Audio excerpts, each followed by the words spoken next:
Welcome back, warrior.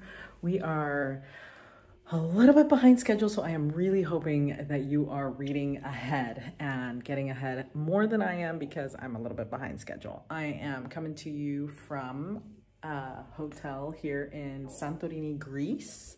And if you want to follow along, you can go to wherever want to follow along our trip. You can go to our Instagram page, Linda S. Winegar, on Instagram, and what is it on Facebook? Winegar Linda, I think. Anyways, we are going to be reading 1 Nephi chapter 7.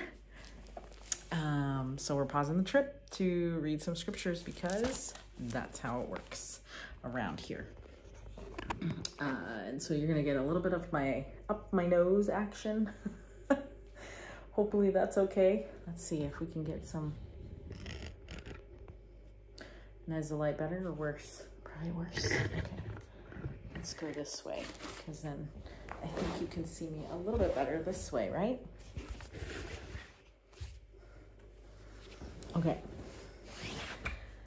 And today we are going to be reading a lot of things. We're reading literally the scriptures, and I don't have right here, and I don't have any quotes from anywhere because I only have my journal here, and I decided that I wouldn't be able to pack everything because I like to pack light and everything in my carry-on. So I could only fit this copy of the Book of Mormon plus my journal and a pen.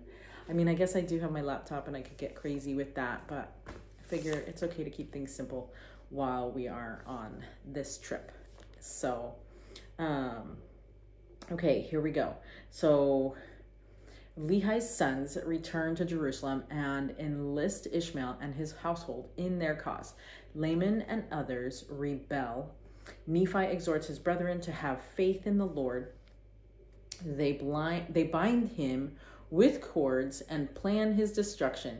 He is freed by the power of faith. His brethren ask forgiveness. Lehi and his company offer sacrifice and burnt offerings. So there's 22 verses in this chapter. And again, we're behind schedule. So if you are reading ahead, that is a great idea.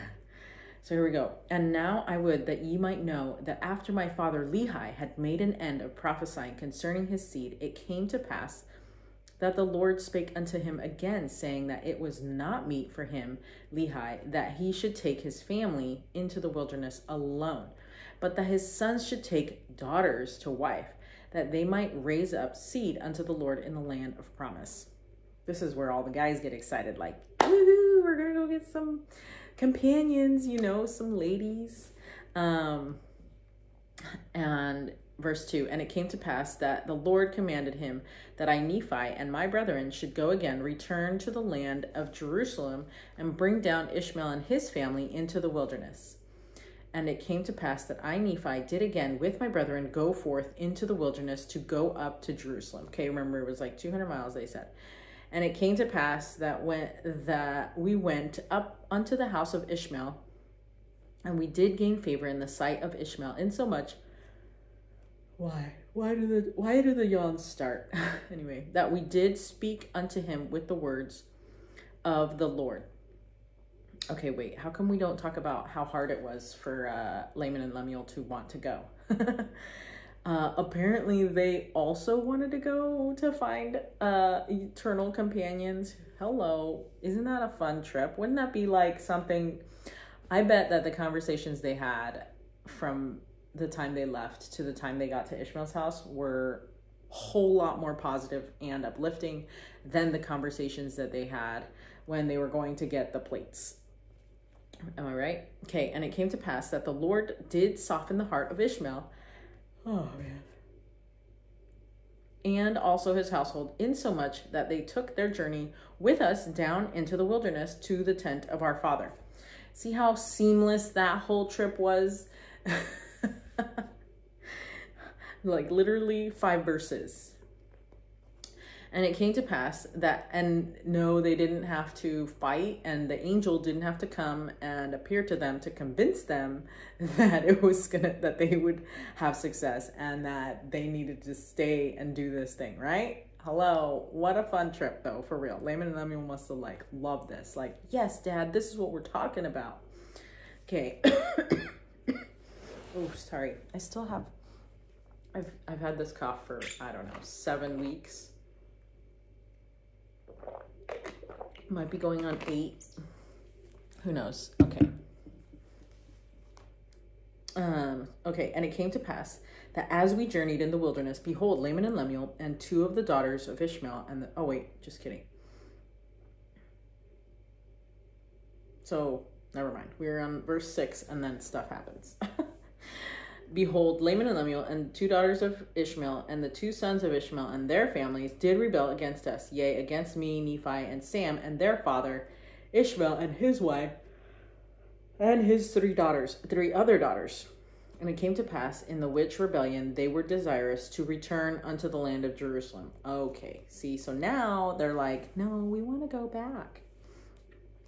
And now I, Nephi, being grieved for the hardness of their hearts, therefore I spake unto them, saying, yea, even unto Laman and unto Lemuel, behold, ye are mine elder brethren, and how is it that ye are so hard in your hearts, and so blind in your minds, that ye have need that I, your younger brother, should speak unto you, yea, and set an example for you? How is it that ye have not hearkened unto the word of the Lord? How is it that ye have forgotten that ye have seen an angel of the Lord? Okay, so I guess I spoke too soon. It seems that Laman and Lemuel still are going crazy, but they were totally positive the whole time they were going there. But now that they're coming back, it's like a big thing, and now they want to go back, right? I mean, I will side with them for a little bit and say it makes sense that they would want to go back, right? Because they have all the known things, they have comfort, they have their friends, probably they got to see them one more time. Maybe that was hard to leave them. Now the ladies are there, and I'm not gonna lie, but when we're missing our comforts, we're gonna make sure that it's known. People are gonna know about these things, and so if they paired up with the ladies who are very vocal about their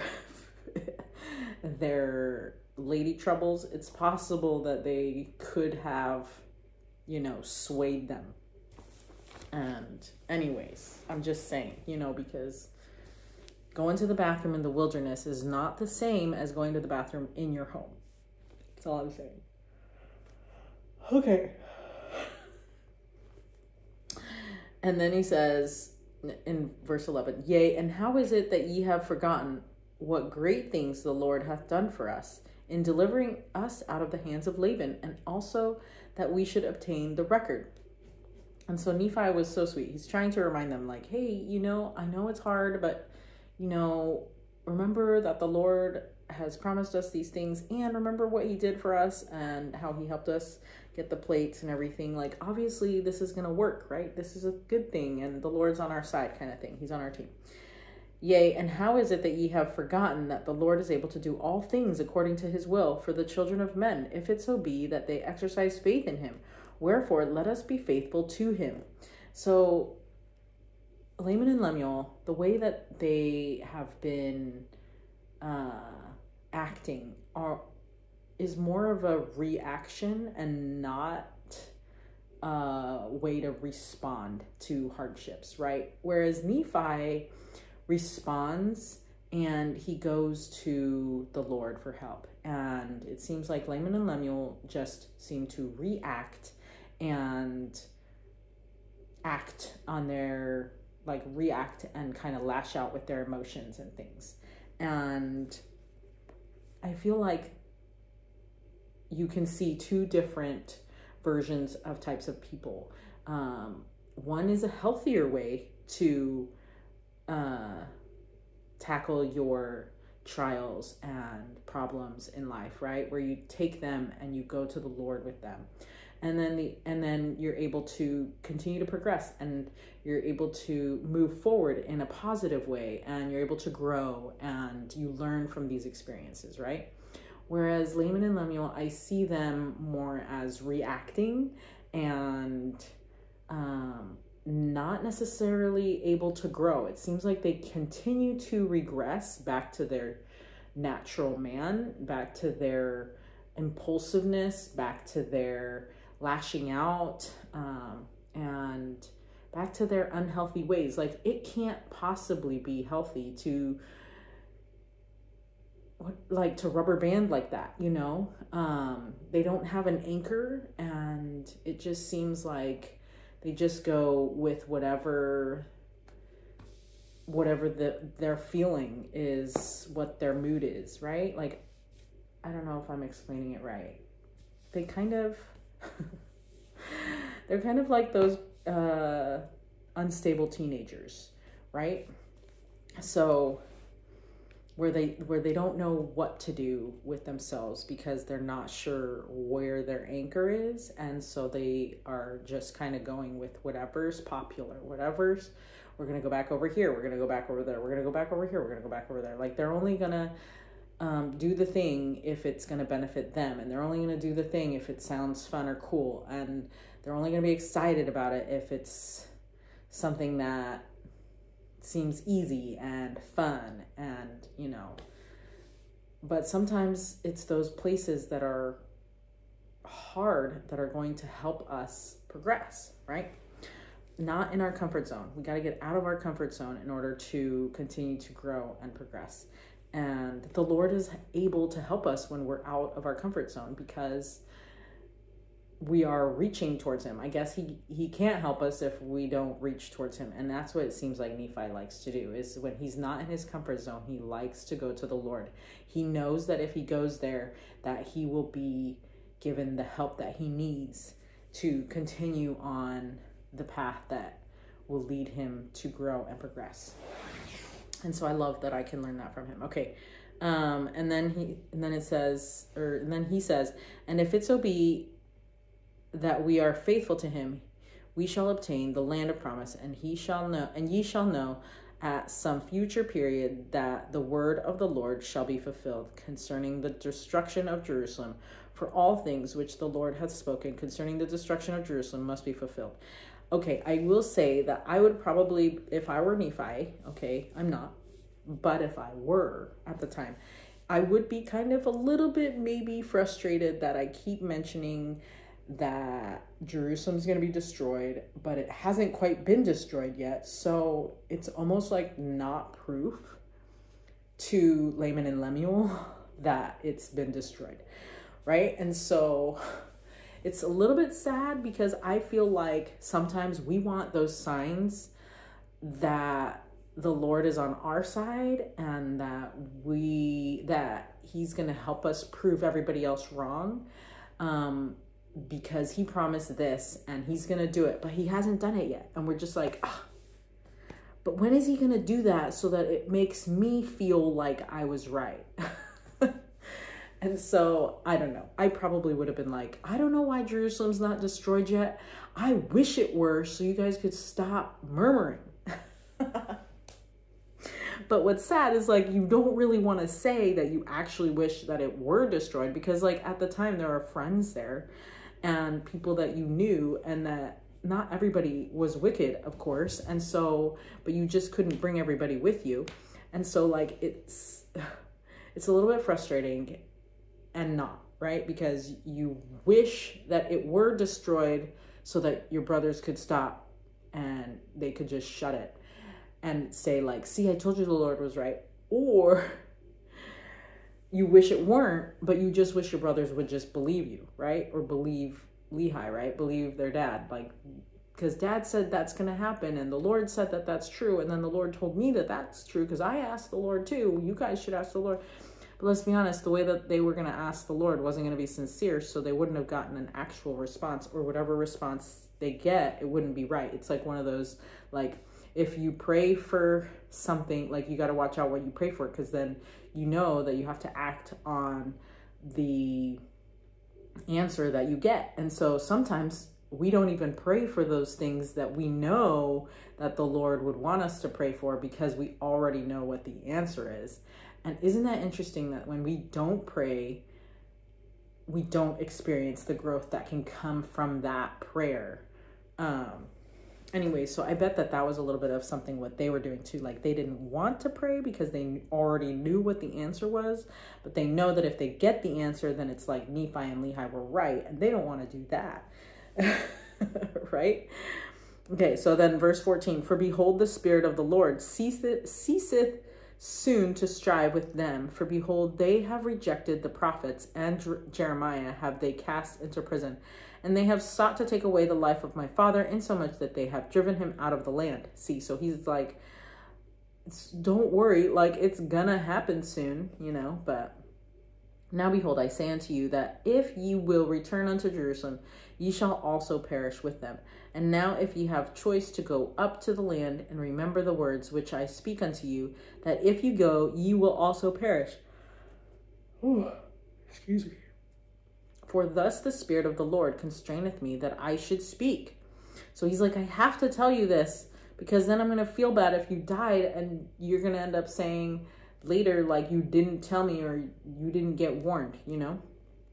Verse 16, and it came to pass that when I, Nephi, had spoken these words unto my brethren, they were angry with me. And it came to pass that they did lay their hands upon me. For behold, they were exceedingly wroth, and they did bind me with cords. For they sought to take away my life, that they might leave me in the wilderness to be devoured by wild beasts. Okay, so whose idea was that? Okay, who did they... I'm guessing they already remember the story of Joseph. And remember that Joseph was the little brother, and they tied him up, and they left him in the wilderness.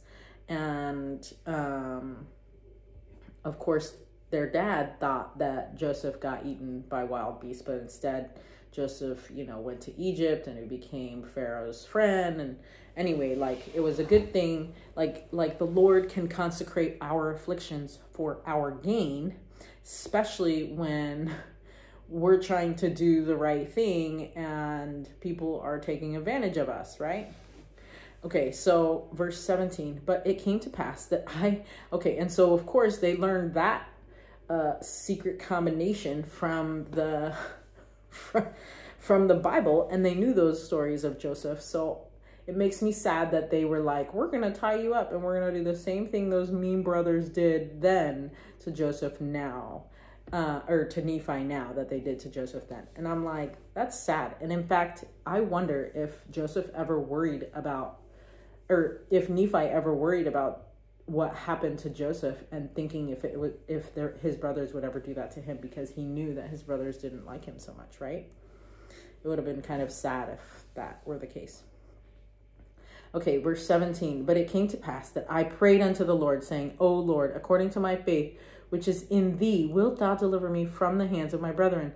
Yea, even give me strength that I may burst these bands with which I am bound. And it came to pass that when I had said these words, behold, the bands were loosed from off my hands and feet, and I stood before my brethren, and I spake unto them again. Okay, so I love that Nephi didn't pray necessarily to have the Lord basically just like have an angel appear, because he could have prayed for that, or that he didn't pray for his brothers to be struck down, or that he didn't pray for, and who knows, maybe he was tempted. But remember, temptations are not sins, only if we act upon them.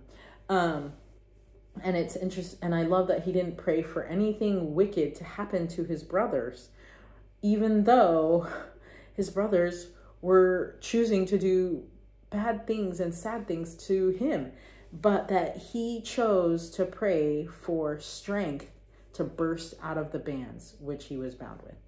Right? That just shows the kind of character that Nephi is.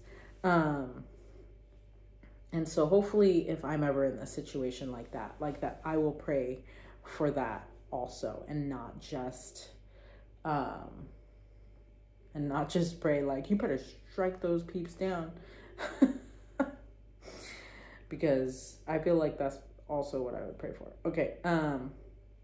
And it came to pass that when I had said these words, behold, the bands were loosed from off my hands and feet. And okay, sorry, my finger was on the wrong one. Okay, and verse 19, and it came to pass that they were angry with me again and sought to lay hands upon me. But behold, one of the daughters of Ishmael, yea, and also her mother, and one of the sons of Ishmael did plead with my brethren, insomuch that they did soften their hearts, and they did cease striving to take away my life. So other people had to intervene again to try and save Nephi's life. So the angel had to intervene last time. Ishmael's family had to intervene this time. Also, how embarrassing is that for Ishmael's family, like, or for Laman and Lemuel to be like, great, this is like, or Ishmael would probably be thinking, this is the family that we're coming to see. This is the family that we are going to be a part of. This is crazy. Also, Laman and Lemuel are like crazy peeps, and hopefully none of my daughters like them. But it's probably too late by then.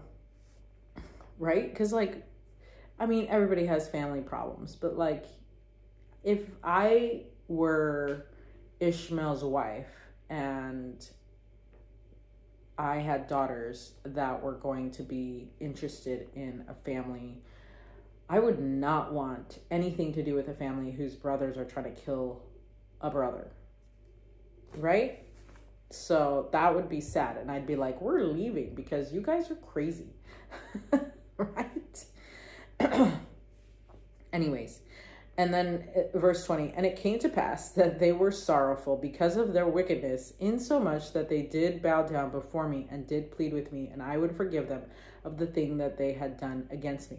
Yeah, they're sorrowful now because those daughters and whatever are like, you guys are crazy. I'm not gonna marry you. You know, I'm just pretending their voice.